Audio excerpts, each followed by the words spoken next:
Hi, I'm Dr. Lori Schwartz Reichel. My career began in music education, where I learned the importance of a key change, a shift, in the tonal center of a piece of music, often used to inject energy or produce significance. Eventually, I realized the impact of making key changes in all areas of my life and the desire to help others do the same. Making key changes can be difficult.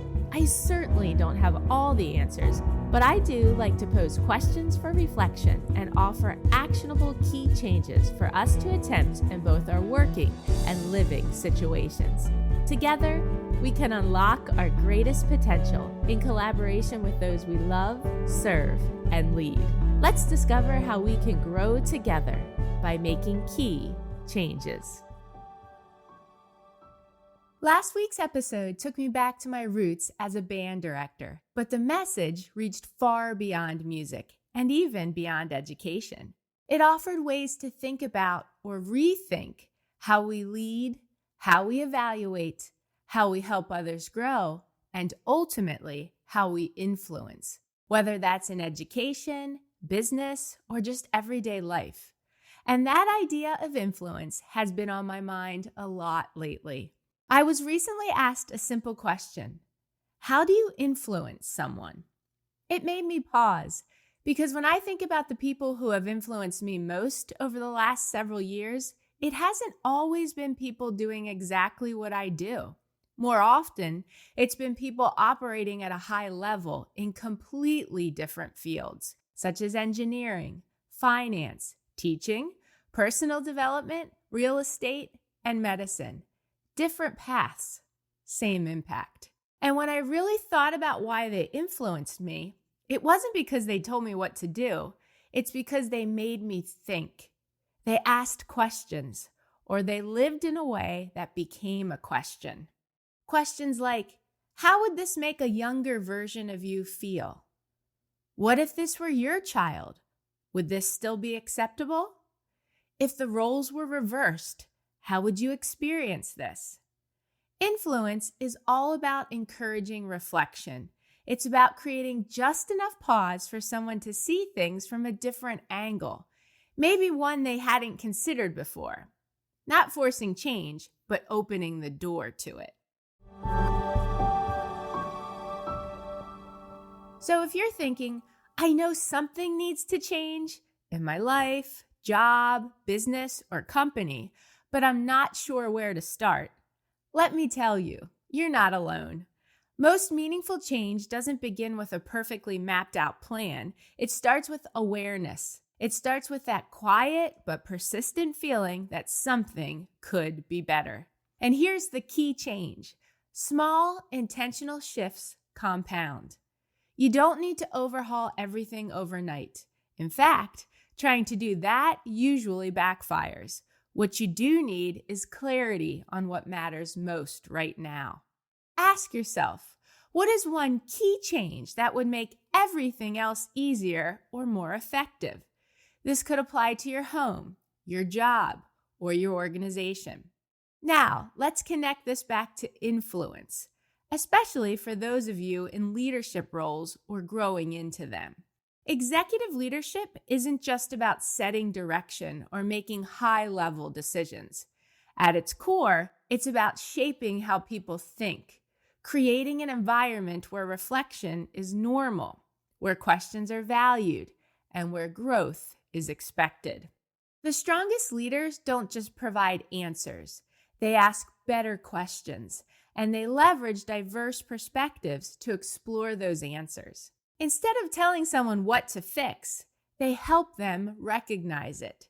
Instead of forcing alignment, they build understanding. Because here's the reality. People rarely commit to change that's imposed on them, but they will commit to change they arrive at themselves. My husband is the smartest person I know. Along with earning a PhD in electrical engineering, he spends his days solving problems for a massive defense company. I remember the first week of the pandemic when he was suddenly forced to work from home after spending most of his time in a lab. He was on a call with several other engineers and managers. He was calm, patient, and listening. But he knew the answer, and I wasn't sure why he didn't just chime in with the solution. After a few days of listening to him work, I finally asked him why he didn't just offer the solution. He smiled and said, "No one likes a know-it-all." But then he shared his reasoning. He'd rather pose questions and encourage the team he is leading to come to conclusions on their own. It offers them a sense of ownership. It guides them through a learning process rather than a lecture. I must have responded with something like, "Yeah, but it sounds like you don't know the answer." For John, it's not about valuing who comes up with the solution. I'm using air quotes here, of course. It's about valuing the solution. When I hear him speak, it's never demeaning. It's never do this. Instead, it's let's try this. Or what if we? Or have we tried?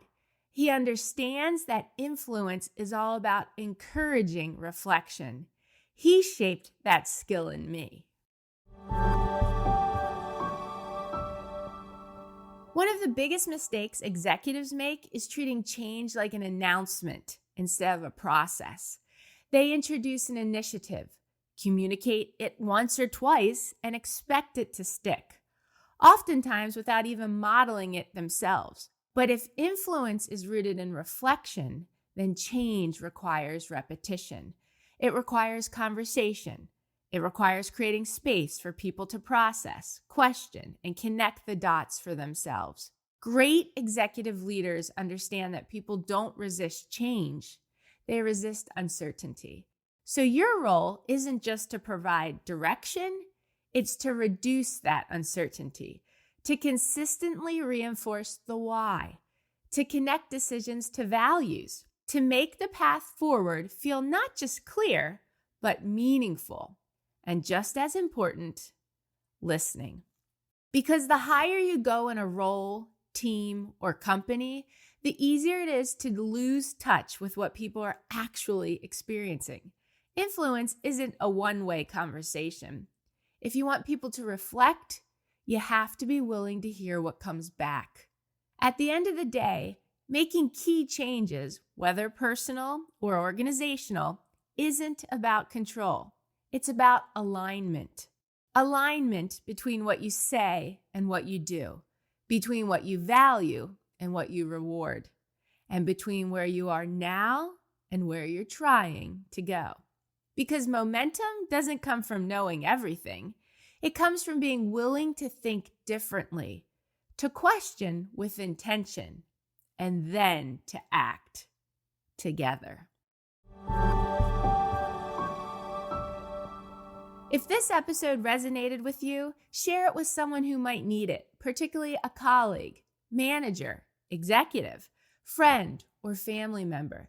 Share it at your work, in your professional network, or somehow in your community. Check out the show notes for upcoming events. There's also a link to subscribe to the Making Key Changes weekly newsletter.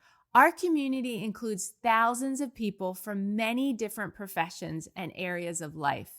And both the podcast and newsletter are about making key changes in our lives alongside those we love, serve, and lead. If you're planning a conference, professional development session, or workshop and want to guide your people toward confident, compassionate leadership, I'd love to partner with you. How are we making key changes to consider how influence is all about encouraging reflection? Thanks for listening. If you haven't done so yet, please consider rating and reviewing the Making Key Changes podcast on the Apple Podcast app. If you found this episode helpful, please consider sharing it with others and joining me again next week. In my coming episodes, I'll discuss topics that are most passionate to me, along with things I've been researching or areas of my life I have changed or want to change. You can learn more about me on my website, makingkeychanges.com. Feel free to message me through there or reach out on social media. I'd love to hear from you and learn about what key changes you hope to make.